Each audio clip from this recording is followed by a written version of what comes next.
구약성경 느헤미야 10장 28절과 29절의 말씀 두 개의 구절을 사실 10장 전체를 우리가 묵상해야 되지만 이 다 같이 읽는 거는 구절만 읽어보도록 하겠습니다. 같이 읽어볼까요? 시작.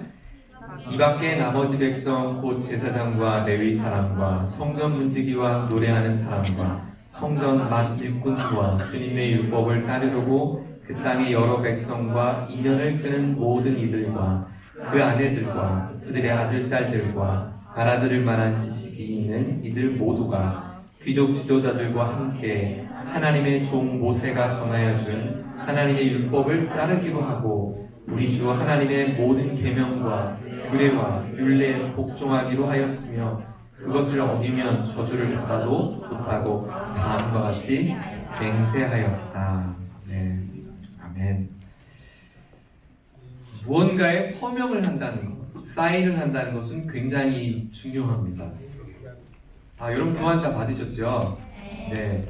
오늘 교환은 특별히 우리 주한수 전사님이 심혈을 기울여서 만들어주셨어요. 네, 그분의 손길이 닿아서 좀 달라졌어요. 무언가에 서명한다는 것은 굉장히 중요합니다. 서명, 사인하는 것, 내 이름을 걸고 내가 약속한다는 거죠. 그래서 저도 어린 시절 여러분 그런 거 해보지 않았어요?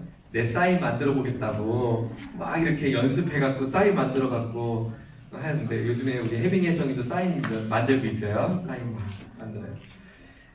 저도 제 사인을 만들려고 고민을 하다가 막 멋있게 막 영어도 해보고 막 한자도 해보고 막 해보다가 우리 아버지가 어떻게 사인하는가 봤더니 이름 석자를 쓰더라고요. 그래서 흘려 쓰더라고요. 그게 멋있어 보였어요. 그래서 저도 그게 지금 이제 사인이 됐어요. 오늘은 우리가 함께 사인하고 다짐하고 서약하는 이야기를 좀 함께 나눠보려고 해요. 느헤미야 10장의 이야기는 사람들이 서약한, 사인을 했던 사람들의 이름을 쭉 기록을 합니다. 그들은 유다 백성들이 하나님 앞에 그냥 사인한 게 아니라 어디에 사인을 했냐면 맹세한 거예요. 내가 이것을 지키지 않으면 저주를 받을 것입니다 라고 스스로 다짐할 만큼 아주 중요한 문서였는데 느헤미야를 비롯했던 제사장들 그리고 모든 백성들, 지식 있는 모든 사람들, 백성의 모든 지도자들이 함께 마음을 모아서 서명을 한 것입니다. 여러분, 공개적으로 서명한다는 것은 굉장히 중요하죠. 많은 사람들 앞에서 내가 이제 이런 사람이 될 것입니다. 나는 이렇게 살 것입니다 라고 다짐한 것이기 때문입니다. 그래서 다른 사람들 앞에 내가 이렇게 용기 있게 결단해서 서명하고 다짐할 수 있는 것은 참 용기 있는 행동입니다. 이런 상상을 해봤어요. 만일 우리가 다니는 학교 친구들 앞에 이렇게 서명을 하는 거예요. 얘들아, 나 이제부터 이런 삶을 살 거야. 그리고 내가 10가지 조항을 만들었는데 내가 이걸 지키지 않으면 난 저주를 받을 테니까 너희들이 나를 잘 봐봐. 그리고 내가 여기 사인해서 그 사인한 것을 친구들한테 보인다고 생각해보세요. 직장 다니는 동료한테 과장님, 저는 그리스도인입니다. 저는 하나님을 믿는 사람입니다. 그래서 제가 하나님을 믿는 사람이 직장 생활을 하면 어떻게 해야 되는가 가만히 생각해보니까 지각도 하면 안 될 것 같고 성실해야 될 것 같고 뺀지거리면 안 될 것 같고 그래서 제가 몇 가지 다짐을 한번 적어봤습니다. 제 책상에 붙여놓을 테니까 과장님 저의 삶을 보면서 잘 지켜봐 주세요. 이렇게 말할 수 있다면 부모님께 엄마, 아빠 내가 이래봐도 대학지구 목자잖아. 내가 목자로서 가정생활은 이렇게 해야 될 것 같아.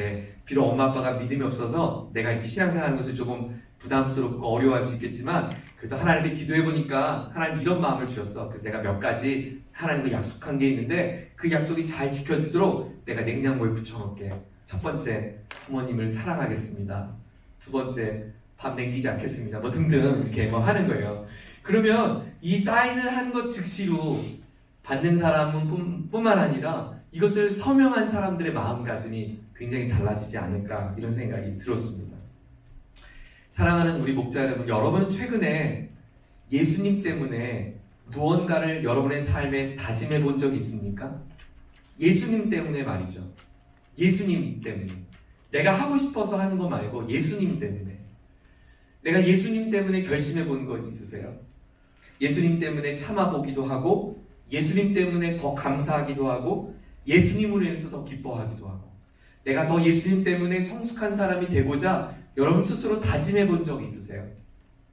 며칠 전에 아내와 함께 좋은 책 한 권을 같이 읽었어요. 습관에 관한 책인데요. 여러분도 같이 꼭 읽어봤으면 좋겠어요. 그 습관에 관한 책을 읽으면서 아내와 함께 이야기를 나누다가 우리 부부가 할 수 있는 좋은 습관들을 한번 가져보면 좋겠다. 내가 우리 아이들에게 믿음의 부모로서 보여줄 수 있는 좋은 습관들, 우리 아이들이 보는 앞에서 감사의 고백을 좀 많이 했으면 좋겠다. 감사의 고백 언제 할까?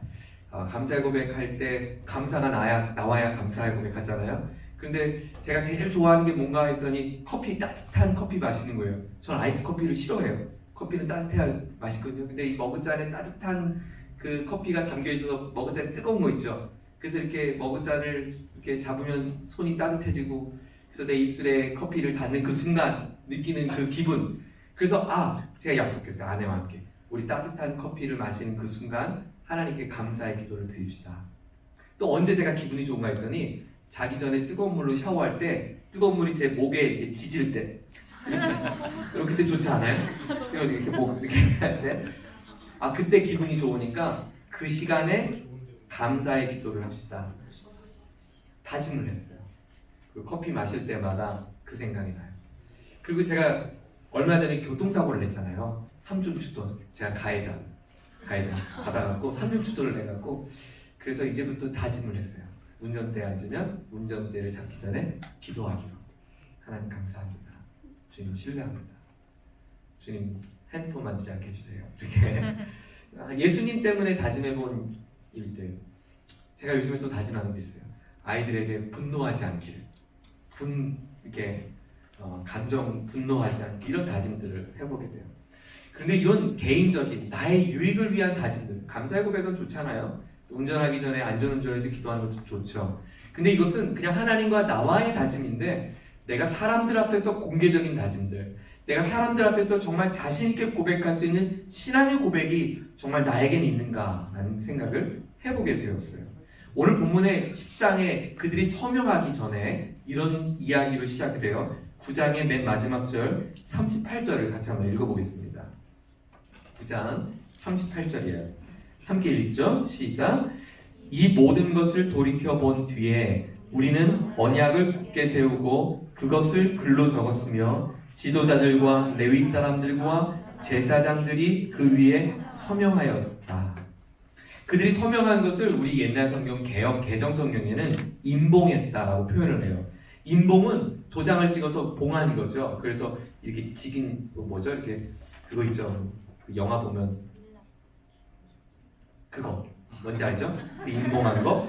그 임봉은 왕 앞에서 변개할 수 없다라고 하는 의미를 갖고 있습니다. 근데 지금 그들은 그 임봉의 도장을 누구 앞에서 찍었냐면, 누구 앞에서 맹세했냐면 하나님 앞에서 그들은 임봉을 했다라고 말합니다. 도장을 찍는 것은 아무리 환경이 어렵다고 해도 내가 반드시 이것을 지키겠습니다라고 했던 그들의 마음의 자세, 그들의 고백을 했던 건데, 그들이 지금 하나님 앞에서 이 도장을 찍었다는 거예요. 누가 찍었냐면 느헤미야를 시작을 해서 레위 사람, 모든 사람들, 백성들, 그리고 28절에 보니까 이 밖에 나머지 모든 백성들 모두가 다 함께 동참했다고 말해요. 근데 그들이 왜 이런 도장을 찍었냐, 왜 이런 맹세를 했느냐, 38절, 9장 38절이 이렇게 시작하죠. 이 모든 것을 돌이켜본 뒤에. 지금까지 느헤미야 큐티를 성실하게 하신 분들은 이 모든 것을 돌이켜본 뒤에가 어떤 이야기인지를 알겠지만, 혹시라도 여러분들이 미처 느헤미야를 잘 묵상하지 못했다면 제가 잠깐 그 앞에 이 모든 일들을 설명해 줄게요. 북이스라엘과 남유다가 있었는데, 북이스라엘은 아수르에 의해서 나라를 잃게 되고, 그 뒤에 남유다는 바벨론 제국에 의해서 나라를 잃게 됩니다. 바벨론에 의해서 나라를 잃게 된 이스라엘 백성들이 이제 그냥 나라를 잃은 것이 아니라 바벨론 제국의 포로로 끌려가게 되었어요. 근데 하나님께서 예레미야에게 그것을 약속하셨는데, 너희들이 그 70년이 지나면 다시 돌아올 것이라고 약속했어요. 정확하게는 72년 만에 그들이 바벨론 제국에서 본국으로 돌아오게 되었어요. 어떻게 돌아오게 됐냐면, 바벨론이 영원하지 않고 그 제국이 페르시아에 의해서 멸망했기 때문에 그래요. 그래서 페르시아가 다시 바벨론을 치리하면서 유다 백성들이 페르시아의 또 지배 아래 들어가게 되었죠. 그때 페르시아의 왕이 누구냐면 고레스라고 하는 왕이에요. 고레스. 과자 이름 같지 않아요? 고레스. 고소미 고레스에 의해서 페르시아의 왕이었는데, 이 페르시아의 왕은 바벨론 제국의 왕과 조금 다른 정책을 가졌어요. 포로들을 뭐하러 끌고 오냐? 야, 저들 식충이들 다 돌려보내자, 본국으로. 그래서 쓸만한 다니엘과 같은 사람들만 냅두고 다 그들을 돌려보내는 정책을 했어요. 그것을 1차 귀환이라고 해요. 돌아온 거. 첫 번째 귀환한 건데, 누구를 통해서 그들을 귀환시켰냐면 당시 유다의 지도자였던 수룹바벨이라는 사람을 통해서 귀환을 시켜요. 그리고 귀환을 시키면서 페르시아 왕 고레스가 유다 백성들의 그 포로민들의 마음을 사기 위해서, 환심을 사기 위해서, 가만히 보니까 유대인들이 제일 좋아할 만한 게 뭐니까 바벨론 제국 때 무너졌던 예루살렘 성전을 지어지도록 돕게 하는 일을 하게 하면 저 유다 백성들의 마음을, 환심을 살 수 있을 것 같아요. 그래서 고레스가 수룹바벨이라고 하는 리더를 세워서 그들을 데리고 가서 너희들 원하는 대로 예루살렘 성전을 좀 지어봐, 이렇게 이야기했어요. 그러니까 백성들이 얼마나 좋았겠어요. 이제 그들이 고향으로 가고 야훼 하나님 앞에 예배할 수 있는 성전을 지으게 된 거예요. 그래서 수룹바벨을 통해서 지었던 성전을 수룹바벨 성전이라고 불러요. 그 고레스 왕 다음 두 번째 왕 이름이 다리오 왕이에요. 다리미 왕이 아니고 다리오 왕. 제가 옛날에 그렇게 외웠거든요. 성경 보다 볼 때 다리미 왕, 다리오 왕이었어요. 고레스 왕, 그래서 고레스 과자를 먹고 다리미질을 한다고 다리오 왕이거든요. 그걸 외우기가 쉬워요. 이 다리오 왕 때, 다리오 왕이 지나고 세 번째 왕이 아하수에로 왕이었어요. 이 아하수에로 왕이 2차 포로 귀환을 나머지 아직도 많이 돌아가야 될 사람이 많아서 2차 귀환을 또 시켜줍니다. 그 2차 귀환을 시켜줬을 때 또 리더가 필요하죠. 1차 귀환 때 리더 누구라고요? 수룹바벨에 의해서 세워진 성전을 뭐라고 부른다고요? 수룹바벨 성전. 정말 잘 가르쳐요, 제가. 그렇죠? 그리고 이제 두 번째 아하수에로 왕, 세 번째 왕 아하수에로 왕이 귀환시켜요. 그것을 2차 귀환이라고 그래요. 그리고 그때 리더가 누구냐면 그 유명한 학사 에스라라고 하는 사람이에요. 에스라가 가서 뭐 했을까요? 나머지 다 짓지 못한 예루살렘 성전을 완공을 해요. 그래서 수룹바벨 1차 예루살렘 성전을 짓고 완공되지 못한 것을 에스라가 2차 귀환 때 완공을 시킵니다. 근데 에스라가 2차 귀환 때 완공을 시키면서 그동안 포로민으로 살았던 그들이 하나님의 말씀을 한 번도 못 읽은 거예요. 학사 에스라였어요. 그는 성경을 연구하고 성경을 가르치는 사람이었어요. 그래서 그가 백성들에게 성경을 가르쳐주고 성경의 말씀을 읽어줍니다. 당시 이 성경은 다 읽는 책이었어요. 읽어주는 책이었어요. 여러분 이렇게 저를 바라보듯이 보고 있을 때 에스라가 읽어줬어요. 근데 읽어줬을 때 백성들이 회개하고 눈물로 가슴을 쥐고 통회하는 그 이야기가 에스라서에 많이 소개되고 있습니다. 네 번째 왕. 첫 번째 왕 고레스, 두 번째 왕 다리오 왕, 세 번째 왕 아하수에로 왕, 네 번째 왕 아닥사스다 왕. 저는 옛날에 이게 안 외워져갖고 아디다스 왕이라고 외웠어요. 근데 외워지더라고요. 아닥사스다 왕. 그래서 아닥사스다 왕 때 이야기예요. 네 번째 왕. 이 아닥사스다 왕 때 그 왕의 경호대장을 맡았던, 왕의 신변을 보호했던 가장 측근 제 오른팔. 그 왕이 어디 가든지 음식을 먹으면 독살의 위험이 있으니까 대신 음식을 먹어보고, 술을 주면 이 술에 독을 탔을까봐 술을 대신 먹어보는. 그래서 우리 성경에는 술관원이라고 묘사했지만 우리식으로 말하면 경호대장, 경호실 실장이에요. 그래서 왕의 모든 음식들이 적으로부터 보호하기 위해서 가장 먼저 왕을 측근하는, 보호하는 사람인데, 이 사람이 경호대장이 느헤미야였어요. 근데 느헤미야는 유대 사람이었어요. 그러니까 유대 사람으로서 본국이 아닌 페르시아의 왕의 경호대장을 맡았다는 것은 아주 그가 얼마나 신임을 받는 사람이었는가를 우리가 짐작하죠. 근데 느헤미야가 어느 날 본국의 소식을 듣게 돼요. 예루살렘 소식을 듣게 되는데, 스룹바벨과 에스라를 통해서 성전이 지어진 건 너무 감사한데 가만히 듣고 보니까 그냥 모양만 성전인 거예요. 거기에 성벽도 없어요. 성벽도 없이 그냥 초라하게 성전만 겨우 간신히 지어졌다는 소식을 듣게 돼요. 그리고 거기는 사람이 살만한 동네가 아닌 거예요. 예루살렘은 여전히 폐허가 됐다는 소식을 들어요. 참 하나님이 신실한 사람을 그 페르시아에 심어놨어요. 느헤미야가 그 소식을 듣고요, 너무너무 속상했어요. 우리 민족이 이렇게 비참한 상태로 하나님을 잃어버리고 나라를 잃어버렸는데 이제 야훼 하나님마저 잃어버렸구나. 너무너무 속상해서 느헤미야가 수일간 하나님 앞에 금식하며 기도합니다. 하나님, 그 예루살렘 성벽을 완공시켜 주십시오. 회복시켜 주십시오. 그리고 기도했을 때 하나님께서 느헤미야를 통해서 기적처럼 왕의 마음을 변화시켜 주셔서 그러면 느헤미야, 네가 가서 성벽을 지어라고 왕의 허락을 받게 돼요. 그 장면이 느헤미야 1장과 2장의 이야기예요. 그리고 3장부터 5장까지는 이 성벽을 지어지는 과정인데, 성벽이 지어지면서 산발락과 도비아 같은 회방꾼을 만나기도 하고 또 백성들의 신임을 얻기도 하고 여러 어려움을 겪게 돼요.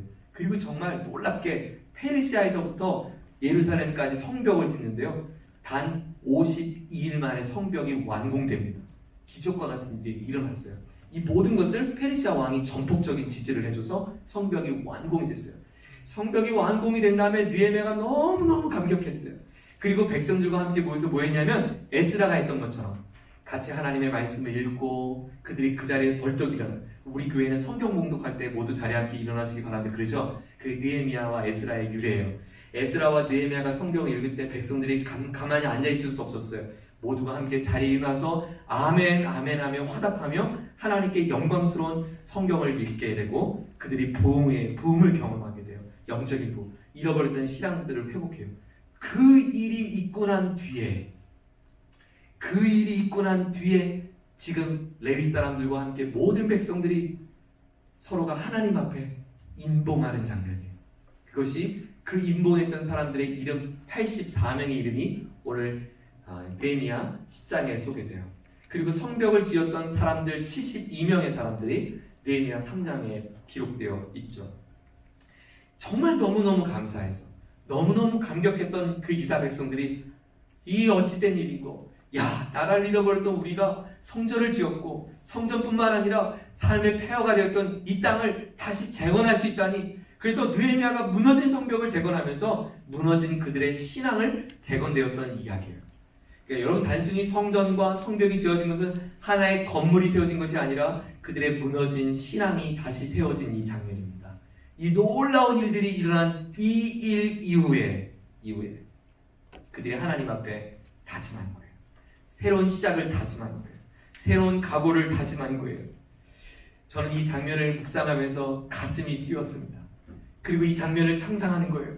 그들이 수문 앞 광장 앞에 모여서 하나님의 말씀을 읽고 울며 저희들에게 성경의 말씀을 더 읽어주십시오. 그들이 간청하고 그래서 밤이 맞도록 그들이 성경의 말씀을 읽었던 그들 가운데, 아, 하나님이 우리에게 원하셨던 것은 이것이었군요. 그렇다면 오늘 당신이 읽어준 이 성경 말씀대로 우리가 한번 살아보겠습니다. 우리 백성들이 한번 살아보겠습니다. 그러자 어떤 사람이 제가 한번 그런 믿음으로 살아보겠습니다. 그러자 저기 있던 한 무리가 우리도 그렇게 한번 살아보겠습니다.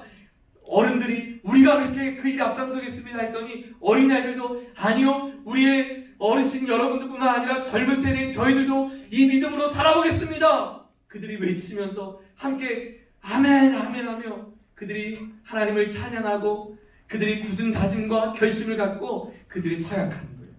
너도 서약해보겠니? 네, 저도 서약할게요. 우리 집안도 서약할 거예요. 우리 가정도 그렇게 살 거예요. 제 인생도 그렇게 살 거예요. 그들의 이름이 아름답게 하나하나 새겨진 장면이에요. 저는 이 장면을 묵상하는 가운데 주기철 목사님의 일사각오의 이야기가 생각이 났습니다. 주기철 목사님은 산정현 교회를 세웠습니다. 그런데 일본인의 당시 일제시대 때 억압으로 해서 1938년도 장로교 총회에서 무엇을 결의하겠냐면 일본 사람들이 교회 예배당에서 예배드리는 시간에 하나님을 향해서 예배하기 전에 일본 천황 앞에 절하는 것을 결의하겠어요. 그래서 한국교회가 총회가 그것을 통과시키겠어요. 그때 주기철 목사님이 앞장서서 아니야 우리가 하나님 앞에서 살아가기로 다짐했던 것은 그것이 아니야라고 신사참배를 거부했습니다. 그리고 주기철 목사님과 함께 신사참배를 거부했던 많은 성도들이 함께 감옥에 끌려갔습니다. 일본인들이 성도들에게 이렇게 말합니다. 너희들 가운데 다시 신사참배를 하겠다라고 결의하는 사람이 있으면 내가 더 이상 주기철 목사를 신문하지 않겠다. 그리고 무엇을 만들었냐면 널판지 위에 못을 거꾸로 박았어요. 그리고 못을 거꾸로 박은 그 널판지를 만들어 놓고 그 주기철 목사에게 그 못판 위를 걸어가게 시켰어요. 만약에 여기 성도들 중에 목자님들 중에 한 사람이라도 신사참배 하겠다고 그러면 우리 원종희 전사님을 못판 위에 제가 세우지 않겠습니다. 우리 박성진 전사님 못판 위에 세우지 않겠습니다. 우리 진재영 목사님을 못판 위에 세우지 않겠습니다라고 한 거예요. 그 이야기를 듣던 주기철 목사님이 이렇게 말씀하셨어요. 성도 여러분, 나 주기철을 생각하지 마십시오. 오직 주님의 십자가만을 바라보면서 주님과 약속한 서약을 생각하시길 바랍니다. 그리고 주기철 목사님이 그 목판 위에 오르셨습니다. 발 위에 못이 찔러지면서 성도들이 울음을 비명을 터뜨립니다. 그리고 한 발자국 내딜 때마다 목판에는 말할 수 없는 피가 흥건하게 흘렀죠. 옥중에 매인 성도들이 비록 몸은 부자유하지만 하나님과 한 다짐에 있어서 그 다짐을 지키겠습니다 하고 주기철 목사님과 함께 다짐했던 많은 성도들이 함께 그 목판 위에 서게 되었습니다. 사랑하는 우리 지구촌 목자 여러분, 오늘 저와 여러분이 붙잡고 있는 이 성전, 아름다운 성전에서 이렇게 아름답게 신앙생활 할 수 있는 것은 우리의 믿음의 선배들의 숭고한 서명과 다짐 속에, 하나님 앞에서 한 임봉 속에 우리가 이 믿음을 이어갈 수 있다는 사실을 기억하길 바랍니다. 하나님 앞에서 내가 영적인 다짐을 하고 하나님, 내가 그 다짐을 지켜가겠습니다 라고 고백했던 그들의 순전한 믿음 때문에, 그 헌신 때문에 오늘 이 아침에도 우리가 이렇게 자유롭게 하나님 앞에 예배할 수 있다는 것입니다. 주기철 목사님이 성도들 향해서 이렇게 기도했다고 합니다. 고백했다고 해요. 주님은 나를 위하여 십자가를 지셨습니다. 주님은 최후의 피 한 방울까지 다 쏟으셨습니다. 주님은 이렇게 나를 위하여 죽으셨거늘 내 어찌 죽음을 위하여 무서워하겠습니까? 나는 다만 일사의 각오와 다짐이 있을 뿐입니다. 사랑하는 나의 교우 여러분, 그리스도인들은 죽어도 그리스도인답게 죽고 살아도 그리스도인답게 사는 것입니다. 죽음이 두려워서 예수를 버리지 마십시다. 불에 꽃같이 떨어질 목숨을 아끼다가 지옥에 떨어질까 두렵습니다. 더럽게 무릎을 꿇고 사는 것보다 차라리 죽고 또 죽어서 주님을 향한 각오와 정결을 지켜나갑시다. 다만 나는 일사각오와 결의가 있을 뿐입니다. 소나무는 죽기 전에 찍혀야 푸르고 백합도 떨어지기 전에 향기롭습니다. 침례 요한도 스데반도 청장년 때 뜨거운 피를 흘려서 주님을 향한 그의 다짐을 지켜갔습니다. 그리고 1944년 그의 나이 47살에 평양 감옥에서 순교하셨습니다.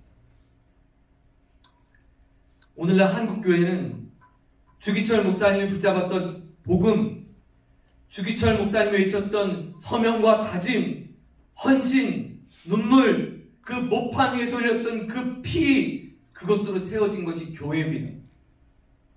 예수님 따라 살겠다고 했던 일사의 각오가 붙잡혀진 그 공동체가 교회입니다. 저는 지난주에 10장을 말씀 묵상하고 주기철 목사님의 말씀을 묵상하면서 하나님 저한테 이런 찔림을 줬어요.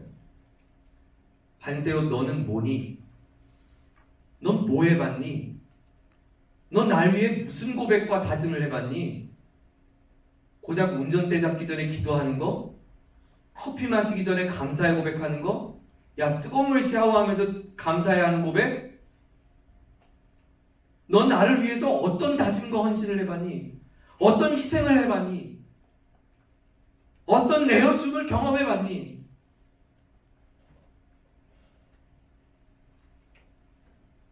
반세요, 너의 신앙은 뭐니 도대체? 너에게 나는 누구니? 하나님이 강력하게 제 마음에 이런 부담의 마음을 주셨어요. 그리고 10장의 말씀을 묵상하다가 그들이 지키기로 다짐했던 내용들이 무엇이었을까? 그들이 왜 이 내용을 그들은 고수했을까? 거기에 집중하게 되었고, 그리고 그들이 외쳤던 다짐의 목록 속에 오늘 함께 우리가 붙잡아야 할 아주 중요한 세 가지를 함께 여러분과 나눠보려고 합니다. 그들이 다짐하며 서약했던 헌신의 고백은 무엇이었냐면, 첫 번째는 10장 30절에 보시면 같이 한번 읽겠습니다. 10장 30절 시작. 우리는 딸을 이 땅의 백성과 결혼시키지 않는다. 우리는 아들을 그들의 딸과 결혼시키지 않는다. 첫 번째는 뭐냐면 이방인들과 결혼하지 않겠다는 거예요. 이방인들과 결혼시키지 않겠다. 다시 말하면 이방인들과 결혼시키지 않겠다라고 하는 이야기는 무엇이었을까? 그것은 자신들의 신앙이 다른 사람들과 혼인하지 않겠다. 신약 성경의 고린도 사도가 이야기했던 믿지 않는 자들과 멍에를 같이 매지 말라라고 했던 그냥 그 정도의 고백이 아니었다는 거예요. 그들이 지금 결혼을 이방 사람들과 하지 않겠다는 것은 그들이 지금 순전한 자신의 유대인 활동을 이어가겠다고 하는 고백이 아니라 그들은 지금 자신들의 신앙의 가치를 지키겠다고 하는 결심입니다. 신앙의 가치. 여러분, 왜 불신자들과 결혼하지 않았을까요? 왜 하나님 야훼를 모르는 사람들과 결혼하지 않겠다고 했던 걸까요? 여러분 진지하게 한번 생각해 보세요. 하나님 앞에서 이 고백이 어떤 고백이었을까 생각해 보자고요. 여러분, 이방 사람들과 함께 결혼하지 않겠다는 것은 이방 사람들이 붙잡고 있었던 신앙의 가치관이 오늘 나와 타협하지 않겠다는 거예요. 그들이 붙잡고 있었던 세계관이 나의 신앙과 바꾸지 않겠다는 거예요. 나의 믿음의 걸림돌로 삼지 않겠다는 거예요. 내가 그들과 타협하며 살지 않겠다는 거예요. 내가 그들과 벗하며 동조하며 살지 않겠다는 거예요. 그들의 눈치 보며 살지 않겠다는 거예요. 그들 때문에 나의 신앙의 지조를 바꿀 마음이 없다는 거예요. 이방의 도시 사람들과 음란의 도시 사람들과 사람의 성기를 신처럼 여겼던 사람들과 몰렉이라고 하는 신 앞에 자신의 아들들을 죽이면서까지 신 앞에 바쳤던 그들의 신앙과 나의 거룩한 고결한 신앙을 바꾸지 않겠다는 거예요. 바벨을 비롯한 페르시아의 문화는 이스라엘 백성들의 마음을 정신 차릴 수 없게 만들었겠죠. 그들이 하나님의 말씀을 읽었을 때 그들이 그것이 얼마나 하나님 앞에 얼마나 부끄러운 삶이었는지 그들은 회개했던 것입니다. 솔로몬이 무너졌던 것은 이방인의 많은 여인들을 취한 것 아닙니까? 결국 그것이 다윗을 이어졌던 왕국이 분열되는 끔찍한 결과를 낳게 되었어요. 세계관의 가치관을 갖고 들어와 나의 믿음의 삶에 영향을 받지 않겠다고 하는 숭고한 고백인 것입니다. 나의 믿음의 근간이 바뀌지 않겠다. 나의 믿음, 신앙의 근본, 나의 가치를 흔들리지 않겠다. 나의 정체성을 바꾸지 않겠다. 나의 믿음의 기초를 바꾸지 않겠다. 나의 믿음의 기초를 바꾸지 않겠다. 신앙의 가치를 지키겠다는 거예요. 사랑하는 젊은이 여러분, 우리는 가만히 있으면 죄 짓는 일밖에 없어요. 하나님을 향한 우리의 사랑이 순전하게 지켜지기에는 이 세상이 우리를 가만두지 않아요. 우리가 듣는 음악을 들어보세요. 우리가 보는 미디어를 보세요. 우리가 수많은 광고를 접하는 것을 보세요. 우리가 듣는 뉴스들을 들어보세요. 최근에 우리 연예인들이 벌어진 일들 속에 우리 시선과 마음, 검색어가 뭔가 보세요. 우리의 신앙의 마음을 지키기에는 이 세상을 가만두지 않아요. 우리 지난주에 우리 교육자들과 함께 홍대를 한번 다녀왔어요. 홍대 저녁 우리가 목욕탕 갔다 오는 시간이었으니까 10시, 9시 반, 10시 됐는데 클럽에 진짜 줄 서 있더라고요. 제가 그걸 보고 싶었는데 진짜 봤어요. 와, 오픈 전에 줄 서 있구나. 이게 거길 왜 갔을까 이런 묵상하지 말고 이게 대학가의 문화예요. 대학, 홍대 대학, 신촌 대학가의 문화의 문화. 백주 대낮이더라고요. 백주 대낮. 와, 소돔과 고모라요. 홍대에 우리 촌장님이 이니스프리 화장을 하세요. 화장 기도해 주러 갔어요. 안 믿네. 결론한 거 아니에요? 그게 우리의 삶의 문화예요. 여러분, 세상의 문화예요. 내가 이들과 결혼하지 않겠다라고 하는 것은 엄청난 고백입니다. 뼈를 깎는 고백입니다. 사랑하는 여러분, 여러분의 신앙의 정절을 지킬 수 있기를 주의 이름으로 축원합니다.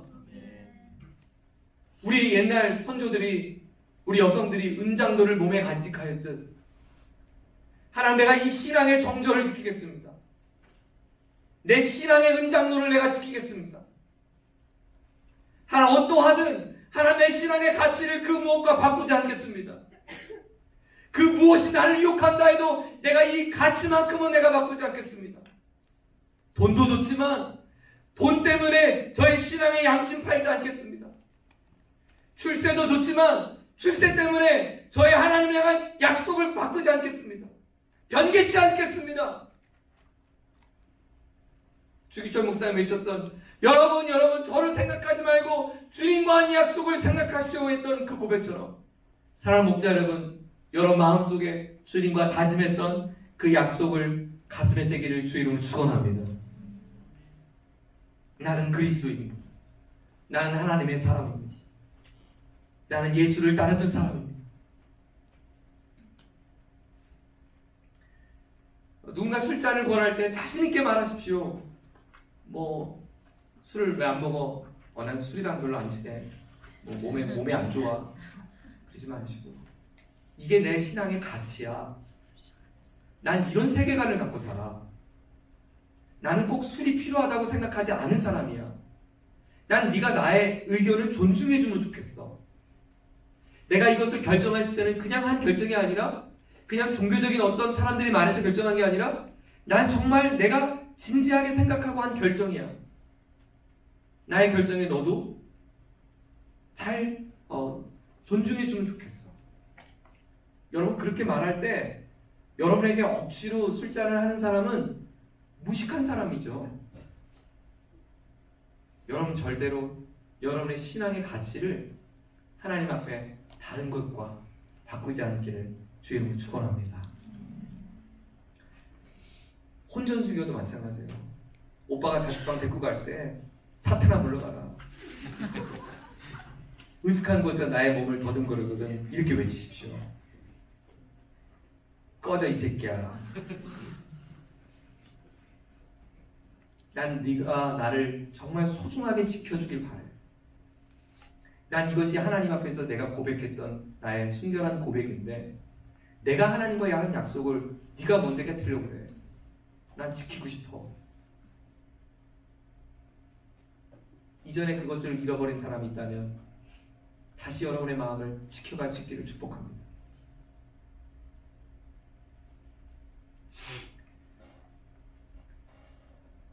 형제만 데리고 가는 거 아니죠. 자매가 더 우스한 곳으로 데리고 가면 사탄아 물러가라. 형제들 외치시고 하셨죠. 두 번째, 31절을 같이 읽겠습니다. 31절 시작. 이 땅의 백성이 안식일에 물건이나 어떤 곡식을 내다가 팔더라도 안식일에나 성일에는 우리가 사지 않는다. 7해마다 땅을 쉬게 하고 6년이 지난 수치는 모두 없애준다. 그들이 멋있는 결정을 해요. 여러분, 살기가 갑갑했던 그들이, 포로민들이 살아서 하루라도 더 벌고 하루라도 더 일해야 되는 그들이 무엇을 다짐했냐면 안식일과 안식년을 지키겠다는 거예요. 무엇을 말할까요? 안식일과 안식년을 제대로 지키겠다. 이것은 내 신앙에 하나님이 세우신 기준을 지키겠다는 거예요. 기준. 이게 무슨 말이냐면, 오늘날 우리 신앙에서는 안식일을, 주일을 좀 지키죠. 여러분, 왜 우리는 안식일날, 금요일날, 토요일날 안 쉬어요? 우리는 태양신을 섬기는 일요일날 왜 예배해요? 왜 썬데이 날 우린 예배해요? 그 태양신을 만들기 위해서 만든 말이잖아요. 썬데이. 태양을 위한 날. 그 썬데이 왜 우린 예배해요? 안식이 뭐예요? 완성의 의미가 있어요. 모든 우리 인생의 진정한 안식은 어디 있어요? 예수 그리스도의 십자가와 부활을 통해서 안식이 이루어졌죠.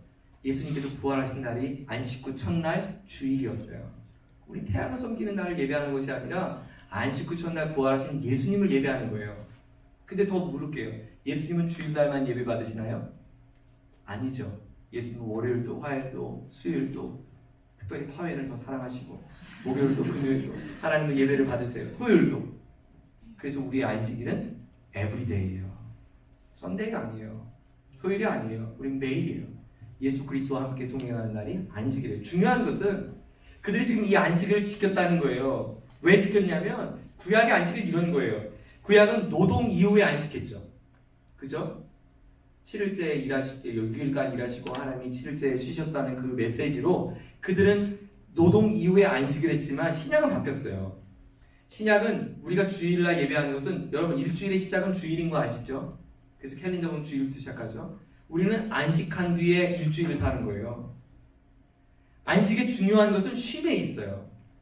주일을 쉬지 못할 만큼 우리는 급박한 삶을 살고 있어요. 주일날 공부고 해야 돼요. 주일날 또 일해야지 않으면 안 돼요. 그런데 무조건 주일날 쉬자라는 이야기가 아니라 이 안식일에 정신을 갖자라는 거예요. 쉰다는 건요 엄청난 신앙의 고백이 담겨 있습니다. 여러분 왜 쉴까요? 왜 쉬고 일할까요? 일할 게 많은데 왜 우리는 쉬어야 될까요? 왜 멈추고 예배해야 될까요?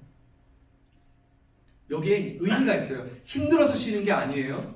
우리가 왜 쉬냐면 내가 아무리 애를 쓰고 수고한들 하나님의 은혜를 입고 살지 않으면 이 한 주간은 살 수 없다고 하는 신앙의 고백이에요. 우리의 쉼은 내가 일해서 힘들어서 쉬는 게 아니고 하나님께서 내게 쉼을 주지 않으면 나는 일할 수 없다고 하는 신앙의 고백이에요. 그러니까 여러분 직장에 가서도 우리가 왜 주일날 쉬는지 똑똑히 말하세요. 우리 주일날 예배 드리러 가서 교회 가는 게 아니고요. 주일날 하나님을 통해서 안식하려고 교회 가는 거예요. 하나님 만나서 충전하려고 교회 간다고요. 여러분 잘 아는 말씀 있죠? 시편 127편. 제가 좋아하는 말씀인데요. 여호와께서 집을 세우지 아니하시면 세우는 자의 수고가 헛되며 여호와께서 성을 지키지 아니하시면 파수꾼의 깨어 있음이 헛되도다. 성을 지키는 파수꾼이요 24시간 열심히 지킵니다. 열심히 해서 그들은 깨었을 것입니다. 그런데 하나님께서 그 성을 지켜주지 아니하면 파수꾼의 깨어 있음도 헛되다는 거예요. 하나님이 여러분의 성을 지켜주지 않으면 여러분이 깨어서 공부하는 것은 헛되다고요. 내가 하나님 앞에 충분한 안식을 경험하지 않고 부단히 애를 쓰고 수고하며 살아가는 것은 의미가 없어요. 왜? 우리의 인생은 나의 힘으로 사는 것이 아니라 내 삶의 기준은 누구에게 있어요? 하나님께 있다고요. 하나님이 내 삶의 원동력이에요. 하나님이 내 삶을 이끌어 가세요. 하나님이 내 삶을 움직여 가세요. 내 삶의 기준이 하나님이에요. 기준! 그러죠, 기준. 줄 설 때, 군대 갈 때, 기준. 오하연을 맞출 때, 기준. 자, 3번 훈련병, 기준. 그럼 기준! 훈련병, 기준! 그런단 말이에요. 그럼 기준을 중심으로 해서 오하연이 생겨져요. 그 영어로 캐논이잖아요, 캐논. 카메라 캐논. 기준이에요, 기준. 우리 기준은 하나님이에요. 우리 기준은 말씀이에요. 우리 기준은 여호와예요. 우리 기준은 그 신앙의 기준이에요. 상황이 아니라 형편이 아니라 주님이라고요. 신부감의 기준은 주님이에요. 신랑감의 기준은 주님이에요. 그 형제 마음속에 주님이 없거든 빨리 차버리세요. 그 자매 마음의 중심에 기준이 없거든 주님이 기준이 없거든 빨리 차셔야 돼요. 왜? 시작이 잘못됐으니까 당신의 만남은 결코 행복하지 않아요. 여러분, 여러분의 학업의 기준을 잘 세우세요. 여러분 공부하는 기준을 잘 세우세요. 여러분 학업하면서 기준을 잘 세우세요. 저에게 적용합니다. 저의 사역의 기준이 주님이셔야 돼요. 저의 사역에 하는 이유가 주님이신 거예요. 하나님, 그분이 기준입니다. 그것이 안식과 안식년의 중요한 가지. 세 번째, 그들이 무엇을 다짐했는가 또 볼 거예요. 32절을 같이 한번 읽겠습니다. 33절까지 한번 읽어보죠. 시작. 우리는 다음과 같은 규례도 정하였다. 하나님의 성전 비용으로 쓰도록 우리는 해마다 3분의 1 세개씩 바치니라. 이것은 늘 차려놓은 빵과 규칙적으로 드리는 곡식제물과 규칙적으로 드리는 번제와 안식일이나 초하루나 그 밖에 절기 때 드리는 제물과 이스라엘 죄를 속하는 속제물과 우리 하나님의 성전에서 하는 모든 일에 쓸 것이다. 그들이 지금 신앙의 방법을 회복시킵니다. 신앙의 방법을 지킵니다. 절기와 제사와 예배와 이 성전에서 진행되는 모든 예배가 잘 진행되도록 그들이 헌금할 거고 헌신할 거고 다짐을 합니다. 구약의 제사는 짐승의 피를 통해서 용서함을 받아서 하나님 앞에 회복하지 않으면 그들은 살 수가 없었습니다. 그래서 그들은 이 제사가 필요하다고 말합니다. 그들은 이 예배가 필요하다고 말합니다. 우리가 이 예배가 멈추지 않도록 하나님 앞에 날마다 그 보혈을 통해서 우리가 용서받은 용서함이 멈추지 않도록 그들이 예배하겠다는 거예요. 여러분, 우리 삶에도 이 예배가 필요합니다. 우리 신앙에도 이 방법이 필요합니다. 저와 여러분이 사는 길은 예수의 피밖에 없음을 믿으시기 바랍니다. 예수의 보혈로 날마다 우리가 정결해야 합니다. 예수의 보혈을 의지하여 우리가 학업할 수 있습니다. 우리의 가정이 새로워진 것은 예수의 보혈 때문입니다. 하나님, 우리의 삶의 날마다 예수의 보혈이, 존귀한 주 보혈이 내 영을 새롭게 하네. 신앙의 방법, 그것은 예수의 피밖에 없네.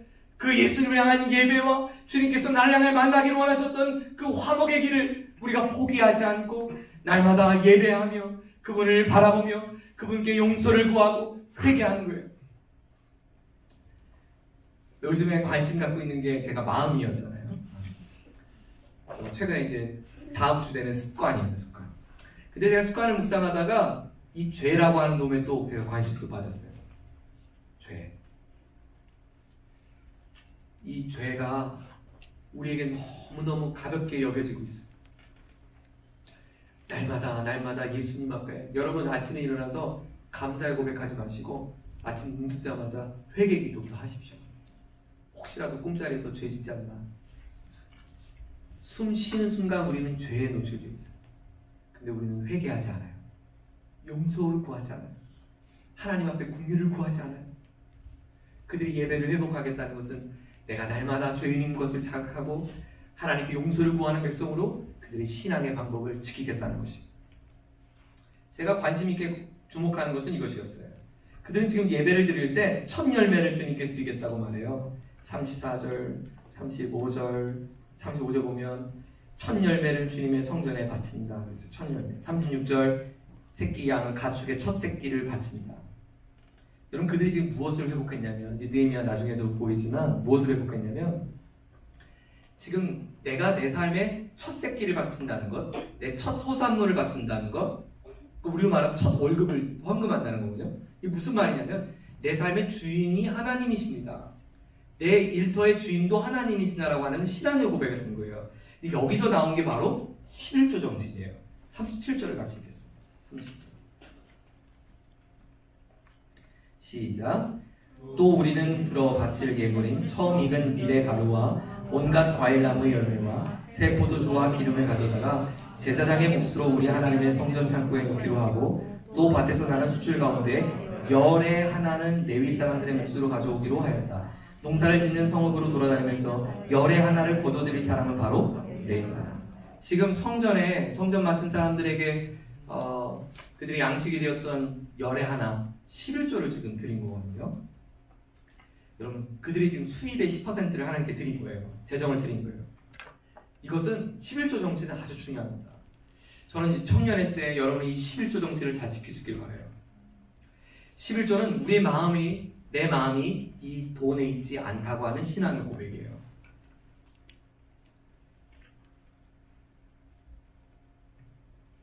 여러분, 순교를 지키는 것도 간단해요. 순교를 지키는 것도 내가 당신을 만나는 목적이 나는 여기에 있지 않다고 하는 고백이에요.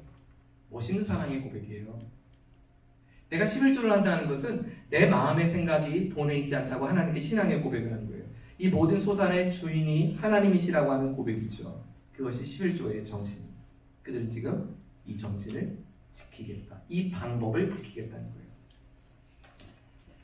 말씀을 이제 정리하겠습니다. 그들이 외쳤던 그 인봉했던 다짐에는 다른 것이 아니었습니다. 믿음의 가치, 신앙의 기준, 그리고 내 믿음을 지켜가는 이 방법들. 사실 이 모든 방법들이 우리 신앙의 주는 아니에요. 11조를 해야만 하나님 기뻐 받으신 건 아니에요. 그렇죠? 내가 뭐 금주를 해야만 꼭 하나님이 기뻐하시는 사람도 아니에요. 그러나 이 방법들은 그 가치와 기준 속에서 이 방법을 지켜갈 때 이 방법은 아름다운 전통이 될 수 있다고 생각해요.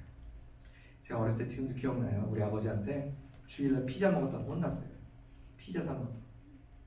주일날 왜 돈 쓰냐는 거예요. 그래서 제가요, 이제 조금 신학 공부를 했잖아요.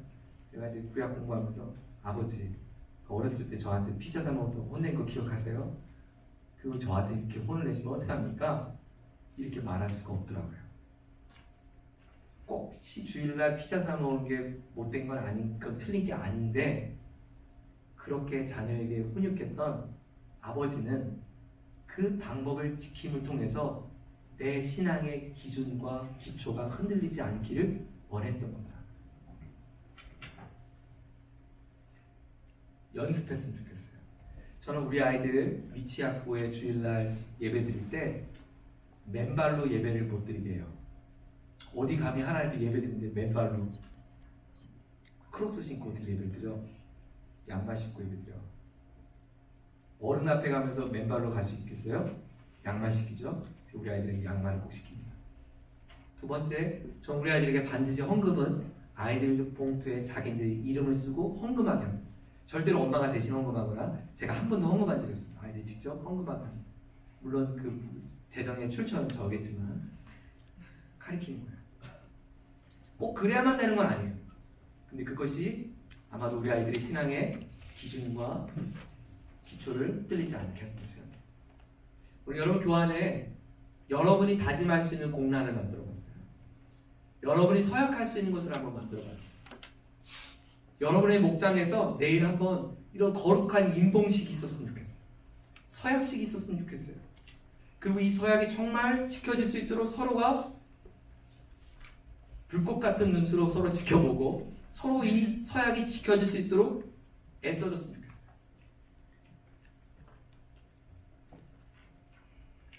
저는 우리 대학지구가 벌금이 없어지기를 소망합니다.